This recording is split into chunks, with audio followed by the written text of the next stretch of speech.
These are not headlines from a war game. These are not simulations. 47 of the most advanced tanks on the planet. Gone. Not damaged, not disabled. Gone. In a single night, one armored division systematically dismantled in under 4 hours, and the world that existed before this engagement does not exist anymore. Welcome to War Brief Global, where the fog of war gets lifted, one hard truth at a time. Now listen, if you've lived long enough to remember when tanks won wars, when armor meant invincibility, do yourself a favor, hit that subscribe button. Because what we're about to break down today is something your grandchildren will read about in history books. Don't miss a single briefing. And before we begin, drop a comment below. Tell us, where in the world are you watching from tonight? The desert was quiet. Then it wasn't. On a night that military analysts will study for decades to come, the Israeli Defense Forces' 401st Armored Brigade was moving. Not sitting still, not waiting, moving, repositioning from their assembly areas toward forward staging positions in the northern Negev. 60-plus tank engines running simultaneously, tracks cutting through dry desert terrain, dust rising into the night sky like a signal. They believed movement would protect them. They were wrong. The 401st Brigade was not a second-rate unit.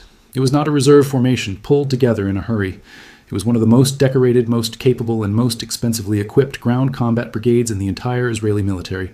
Merkava for 4 main battle tanks, namer heavy armored personnel carriers, self-propelled artillery, infantry fighting vehicles.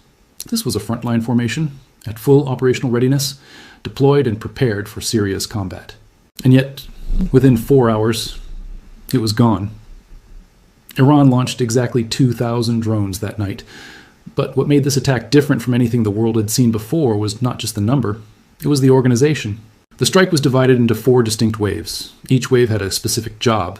Each wave built on the one before it. It was not chaos, it was a carefully designed system, executed with a precision that shocked even the most experienced military analysts watching from thousands of miles away. The first wave consisted of approximately 400 drones. These were not sent to destroy anything. They were sent to watch. They spread across the formation like a net, recording positions, identifying individual vehicles, measuring spacing, tracking movement direction. Within minutes, all of that information was processed and sent back to Iranian strike coordinators. Every tank, every APC, every command vehicle, identified, tagged, assigned. The second wave arrived 18 minutes later, approximately 600 faster drones, jet-powered, moving at over 350 kilometers per hour. Their targets were already selected. The Merkava tanks, highest priority.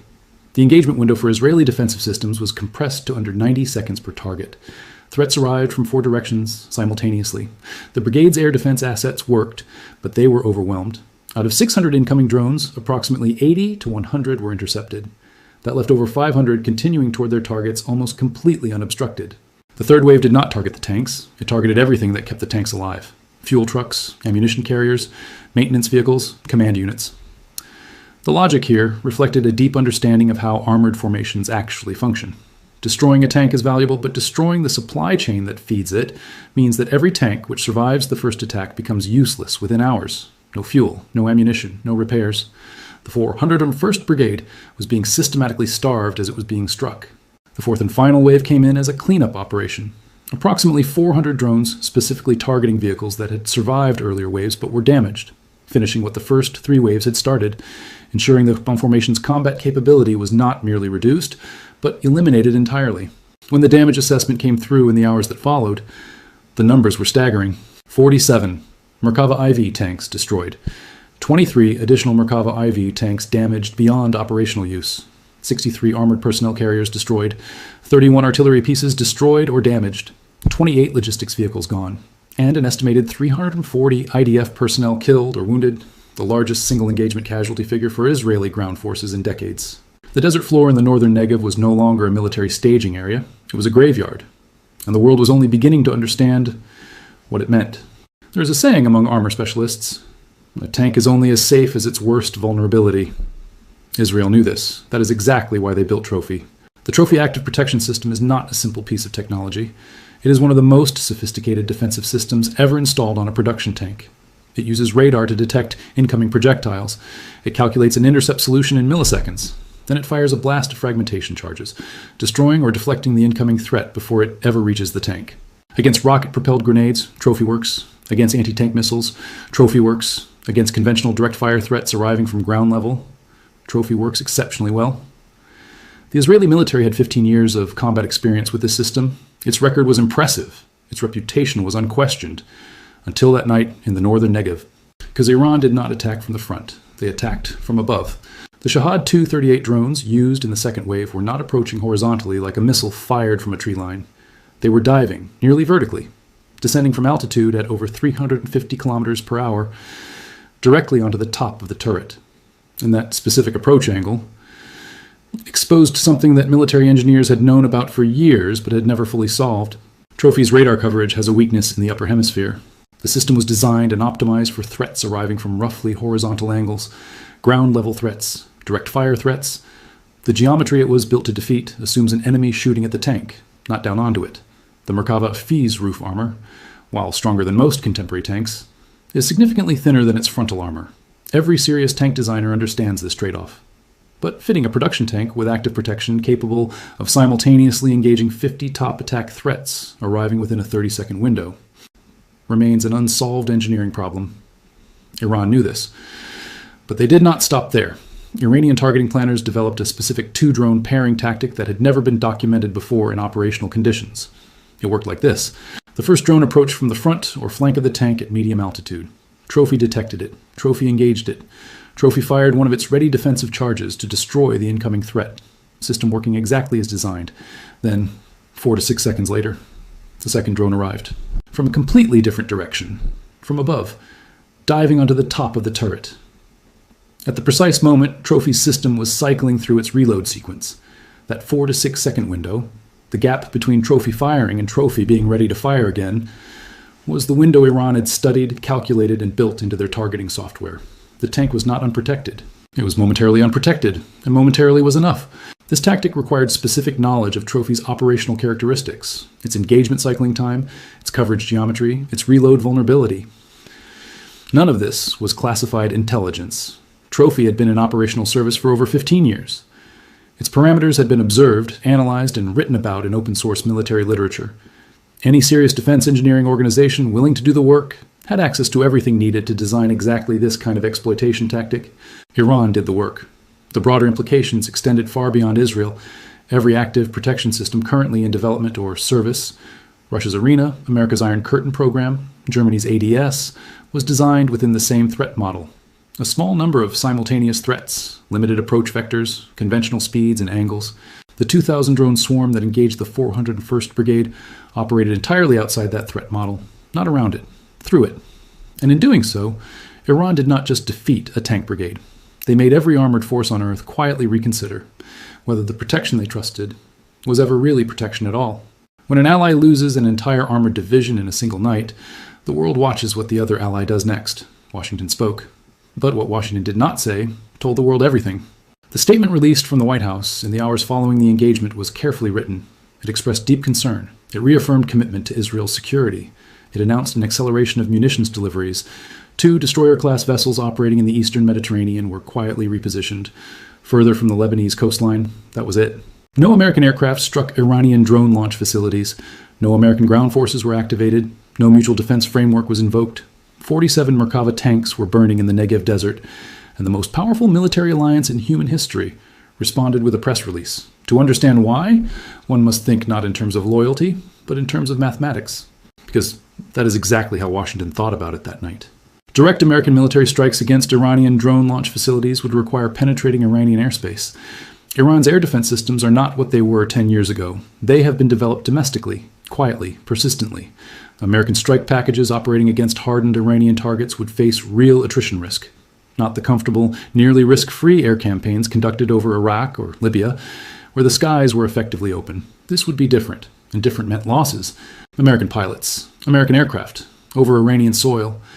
In the current domestic political environment, that cost was a cost no administration was willing to absorb. But the calculation went deeper than aircraft losses. Direct American military action against Iran would trigger responses that extended far beyond the immediate battlefield. Iranian ballistic and cruise missile systems could reach American bases in Qatar, Bahrain, Kuwait, and the UAE within minutes. American personnel would be killed. American infrastructure would be damaged. The political and congressional response to those casualties would be, in Washington's own assessment, unmanageable. Then there was the Strait of Hormuz. Even a temporary Iranian closure of that waterway would send global oil prices into a shock spiral.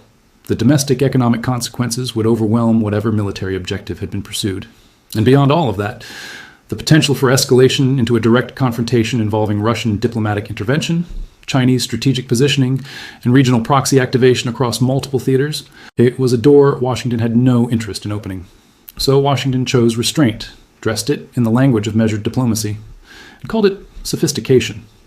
But the Gulf states were not reading press releases that night. They were reading reality. If Washington would not intervene directly when one of its closest allies lost an entire armored division in 4 hours, then what exactly did an American security guarantee mean?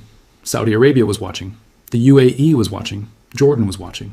Every nation in the region that had structured its own security around the assumption of American backing was now conducting a very quiet, very uncomfortable internal review. Because the answer emerging from that review was not reassuring. There was one more detail that deserved attention, and it was one that mainstream coverage largely ignored. The 401st Brigade entered that engagement under-equipped, not because of poor Israeli logistics management, but because the anti-drone munitions it needed, the trophy system's ready-fire charges, the Stinger missiles assigned to its air defense element, were manufactured in America. And America's production schedule had not accommodated the resupply timeline Israel required.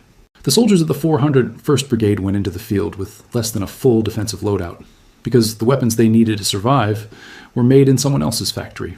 Washington did not abandon Israel that night. It simply revealed that the commitment was always conditional, and conditions had just been reached. When the sun rose over the northern Negev that morning, the desert looked different, not because of the smoke still rising from blackened craters where tanks once stood, but because the assumptions that had governed military thinking for decades were lying in that desert too, burning alongside the armor. 47 Merkava tanks, 4 hours, 2,000 drones. The numbers themselves were not the story. The story was what those numbers proved. That a nation under comprehensive sanctions for 50 years, denied access to international supply chains, denied participation in global scientific communities, targeted by foreign intelligence services, its scientists hunted and assassinated, had built a weapons system that just defeated the most capable armored formation in the Middle East, without a single conventional soldier crossing a border. Approximately 30 nations currently operate main battle tanks as the primary instrument of their ground combat doctrine. On the morning after the northern Negev engagement, every single one of those nations began an urgent internal review. Poland's Abrams purchase, Germany's Leopard 2 upgrade program, Australia's armored vehicle replacement evaluation, every procurement decision, every defense budget allocation built around the assumption that sophisticated armor provided battlefield dominance was now being reconsidered, quietly, urgently, and with no comfortable conclusions available, because the Merkava 4 was not uniquely vulnerable. It was not a flawed design that deserved its fate. It was genuinely one of the finest tanks ever produced, and it was destroyed anyway, which meant every tank, the Abrams, the Leopard, the Challenger, the T-14 Armada, the Chinese Type 9099A, faced the same fundamental reality. Top attack exposure, swarm volume beyond active protection capacity, paired exploitation tactics targeting reload cycles. The vulnerability was not Israeli, it was universal. Russia understood this immediately. Their T-14 Armada, built around the Afghani active protection system, faced identical coverage geometry limitations that Trophy had just demonstrated in operational conditions. Russian defense planners had extensive drone warfare experience from their own ongoing operations. They understood better than most how rapidly threat models evolve. China understood it strategically. Their armored doctrine, heavily invested in Type 99A and Type 15 platforms, carried the same drone vulnerability. But beyond the military calculation, Beijing saw something else entirely. The Sino-Iranian Comprehensive Strategic Partnership signed in 2021, 25 years of cooperation across economic, security, and technological domains, looked considerably more valuable from Beijing's perspective that morning than it had the night before. For the developing world, the lesson was simpler and more dangerous. A relatively modest investment in drone swarm capability had just defeated $1 billion armored force that smaller nations could never hope to match through conventional military spending. That calculation, that asymmetric equation, would reshape defense procurement philosophy across Africa, Southeast Asia, and South America for a generation. Western arms manufacturers had spent decades telling smaller nations that serious military capability required serious and expensive platforms. The northern Negev had just provided a very different answer. Inside Israel, the political consequences were immediate and severe. A government that presided over the single largest loss of armored capability in IDF history faced a domestic reckoning for which no narrative management strategy existed. The imagery was real. The satellite confirmation was real. The casualty notifications reaching families across the country were real. Two paths existed. Neither was without severe risk: retaliation or reassessment, escalation or negotiation. And both roads led somewhere deeply uncomfortable for a political coalition that had built its entire identity around avoiding exactly those choices. The Merkava tanks burning in the Negev desert were not simply destroyed vehicles. They were the physical remains of a strategic doctrine built on borrowed power, sustained by foreign dependency, and maintained by the assumption that technology purchased from allies could substitute permanently for the harder road of self-reliance. That assumption did not survive the night. The world that existed before those 2,000 drones lifted off no longer exists, and the world replacing it is one that every government, every military planner, and every defense ministry on Earth is only beginning to truly understand.